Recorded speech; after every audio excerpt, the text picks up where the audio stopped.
रण अब प्रचंड है, बल है बलवान है, क्रांति का संकल्प है, विकास में विश्वास है, नीतियों की राजनीति है, विचारों पर प्रहार है, वर्तमान है, इतिहास है, विपक्ष की हुंकार है, वादों पर विवाद है, चुनौतियों का अंबार है, राष्ट्र की है ये पुकार, अब की बार किसकी सरकार।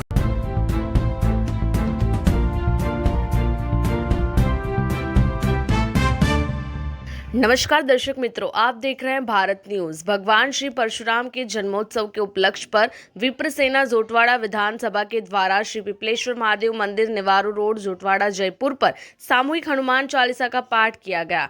सभी सनातन धर्म प्रेमियों ने एक साथ मिलकर भगवान श्री परशुराम के जयकारे लगाए एवं फल प्रसादी वितरित की गई। कार्यक्रम में जोटवाड़ा विप्र सेना अध्यक्ष श्री देवेंद्र शर्मा, जयपुर जिला उपाध्यक्ष विप्र सेना मोहित खंडल, साथ ही विनोद शर्मा उपाध्यक्ष, वरिष्ठ अटल शर्मा, कन्हैया लाल जी प्रधान, भाजपा पार्षद बाबूलाल शर्मा, बंसीधर शर्मा, चंद्रभान शर्मा, अध्यक्ष विश्व सनातन संघ दयाल जी, राम प्रसाद तरुण, तुषार, अंकित, कमल, योगेश एवं समस्त विप्र बंधु उपस्थित रहे। अध्यक्ष देवेंद्र शर्मा ने सभी उपस्थिति वरिष्ठ सदस्य गणों का आभार व्यक्त किया और सभी देशवासियों को परशुराम जन्मोत्सव की शुभकामनाएं दी।